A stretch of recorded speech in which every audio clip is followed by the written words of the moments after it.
xalqın bir məkanla bağlılığı, təkcə tarix, siyasət, beynəlxalq hüquqla ölçülmür. Burada çox vacib faktorlardan biri həmin xalqın yaşadığı ərazidə yaratdığı maddi, mədəni, elmi, ədəbi iş sərvətdir.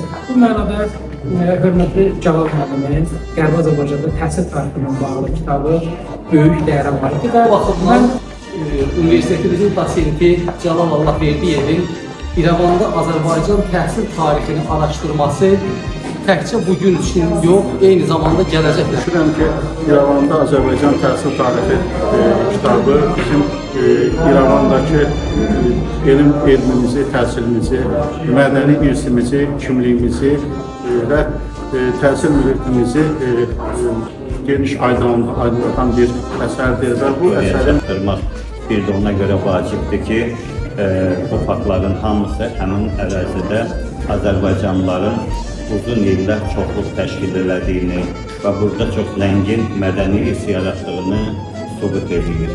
Və bugünkü tədbirimizdə bu istiqamətdə atılmış növbəti addımlardan biridir. Qərbi Azərbaycanın paytaxtı olan Azərbaycanın tarixi mədəniyyət mərkəzlərindən biri olan İrəvan şəhərində təhsil tariximizlə bağlı yazılmış kitabın təqdimat mərasimidir. Kitab bizim alimimiz, tədqiqatçı Cəlal Allahverdiyevin uzun illər davam edən tədqiqatların nəticəsində ərsəyə gəlmiş bir əsərdir və bu əsərdə İrəvanda təhsil tariximiz adlanan bu əsərdə İrəvan şəhərində dini məktəblərdən üzübəri 19-cu əsrdə dünyəvi məktəblərdən daha ki sonuncu deportasiyaya qədər bu şəhərdə fəaliyyət göstərən məktəblərimiz haqqında, təhsil ocaqları haqqında, eyni zamanda bu təhsil ocaqlarında fəaliyyət göstərən bizim tanınmış maarif fədailəri haqqında geniş məlumat verilirdi və əlbəttə ki, Qərbi Azərbaycan həqiqətlərinin beynəlxalq ictimaiyyətə çatdırılmasında, Qərbi Azərbaycan həqiqətlərinin aşkara çıxarılmasında biz də öz elmi fəaliyyətimizi, öz elmi istiqamətdə olan əsərlərimizi elmi, ictimai mühitə təqdim edirik. Əlbəttə ki, bu mənim birinci kitabım deyil. Bu mənim İrəvanla, Qərbi Azərbaycanla bağlı növbəti kitablarımdan biridir. Yəni, Qərbi Azərbaycan həqiqətlərinin əlbəttə ki, aşkara çıxarılmasında demək olar ki, bir növbəti addım kimi də bu kitabı dəyərləndirmək olar.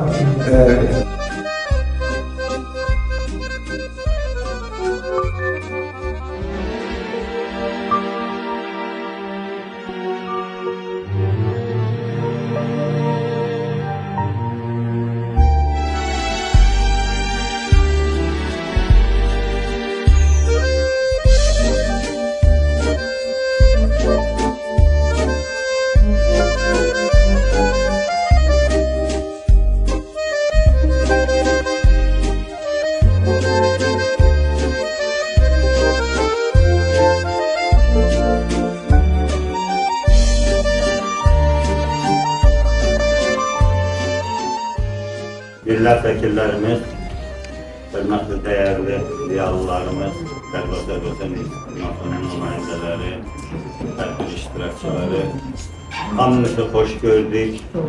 Bugün biz icmamızda növbəti tədbirə toplaşmışıq sizinlə bir yerdə.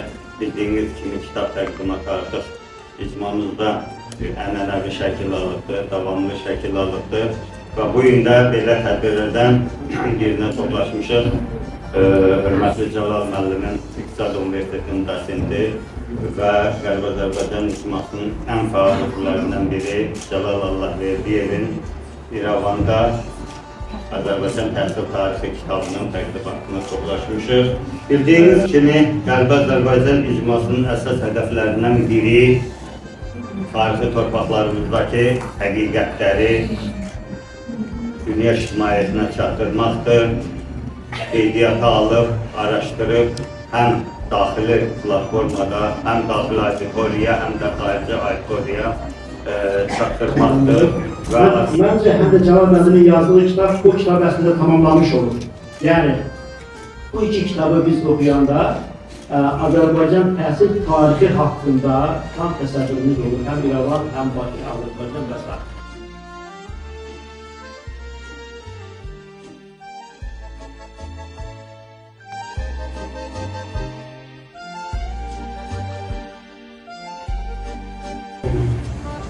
Ancaq onun tədqiqatının əsas belə deyək də ağırlıq hissəsi İrəvan mətbuatının üzərindən İrəvan təhsil tarixini araşdırması.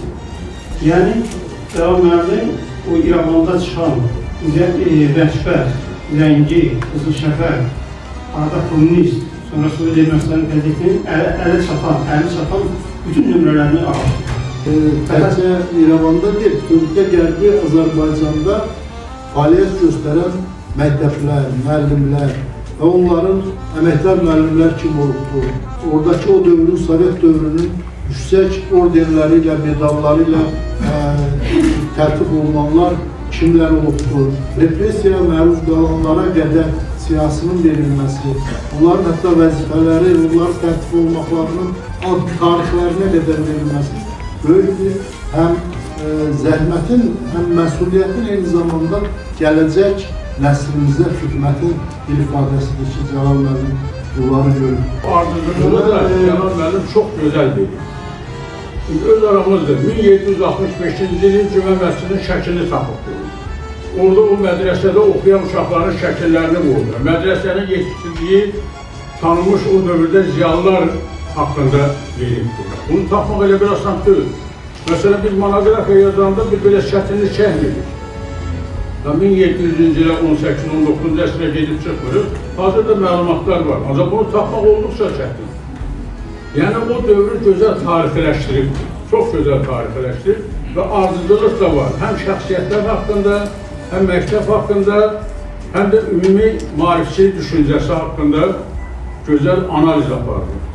Yəni, bu kitab, hər bir millətin dəyəri onun maarifçilik səviyyəsi, təhsil səviyyəsi ilə ölçülür. Bugün də Birləşmiş Millətlər Təşkilatının bütün sənədlərində təhsil millətin inkişaf səviyyəsini göstərən bir kriteriya, ölçü kimi göstərilir və bugün dəyərli qardaşımız Cəlal müəllimin Qərbi Azərbaycanlıların o təhsil tarixi haqqında, təhsil tarixi, maarifçilik hərəkatdan bağlı yazdığı bu kitab həqiqətən də həm bir tərəfdən bizim Qərbi Azərbaycanda, o tarixi Azərbaycan torpaqlarında var oluşumuzu sübut edir, həm də necə deyirlər, həqiqətən də bütövlükdə bütün o şərəfli xalqımızın, əziz xalqımızın ayrılmaz bir parçası olduğunu göstərmez.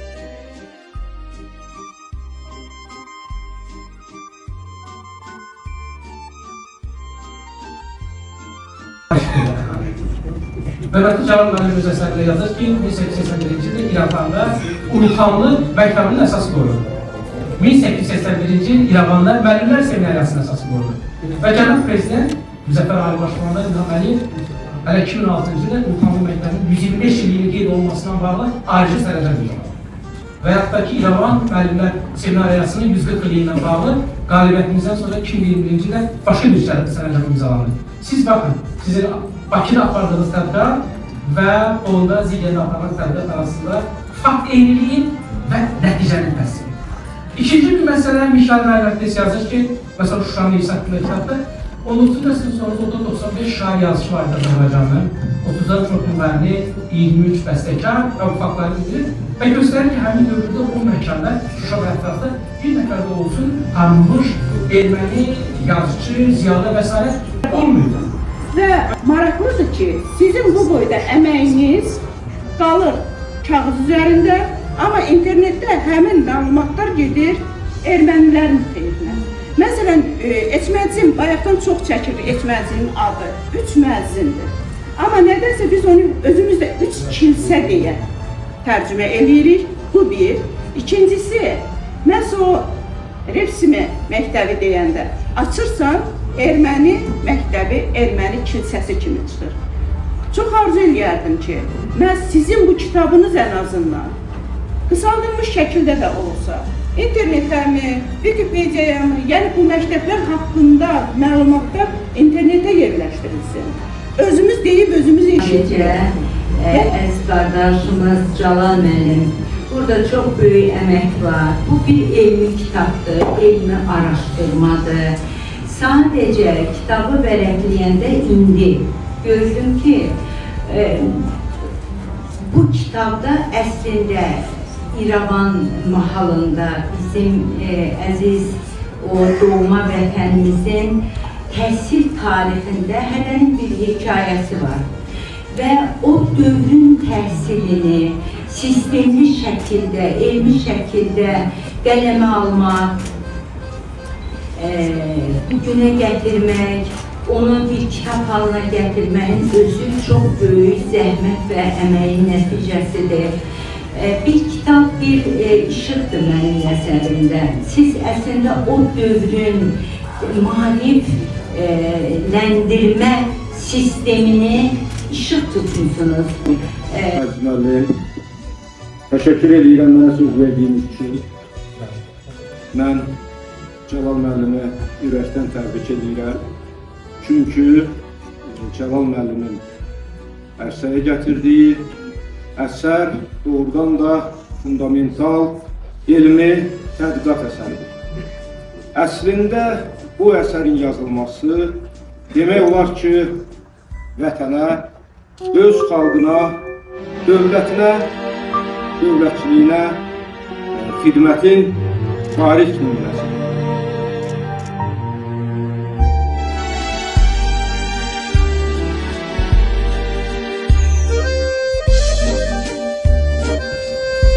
Hörmətli iştirakçılar, sizin hər birinizi salamlayıram və sizin hər birinizə öz dərin təşəkkürümü bildirirəm. Mənim bir Qərb Azərbaycanlı kimi bu fədakarlığım dediyim kimi o məqamlardan, həyatımda olan məqamlardan biri bu hadisə idisə, ikinci bir məqam biz Qərb Azərbaycandan evimizi tərk edəndə deməli, inanın ki, o hansı hissləri keçirdim, o hissləri mən bugün burada ifadə etməyə bir qədər çətinlik çəkirəm və o qatar axırıncı İrəvan-Bakı qatarı idi ki, o qatarla mən Bakıya yola düşdüm. Mən bütün varlığımla Qərb Azərbaycanla bağlıyam, təmənnasız bağlıyam və mən sizin hər birinizə kitabın ümumiyyətlə ərsəyə gəlməsində və kitaba yüksək dəyər verməsində hörmətli Ədalət müəllimə Vəliyevə öz dərin təşəkkürümü bildirirəm. Kitabın elmi redaktorları Mahirə xanıma, hörmətli Hikmət müəllimə öz təşəkkürümü bildirirəm. Kitabın məsləhətçisi bizim dəyərli alimimiz Nazım Mustafaya öz təşəkkürümü bildirirəm. Kitabın ərsəyə gəlməsində göstərdiyi dəstəyə görə hörmətli akademikimiz Abel müəllimə, Vahid müəllimə, Məlahət xanıma və Tənzilə xanıma, sizin ümumiyyətlə hər birinizə öz təşəkkürümü bildirirəm və sizin o dəyərli vaxtınızı alıb burada kitabın təqdimatında iştirak etdiyinizə görə hər birinizə yenə də öz dərin təşəkkürümü bildirirəm və sağ olun deyirəm.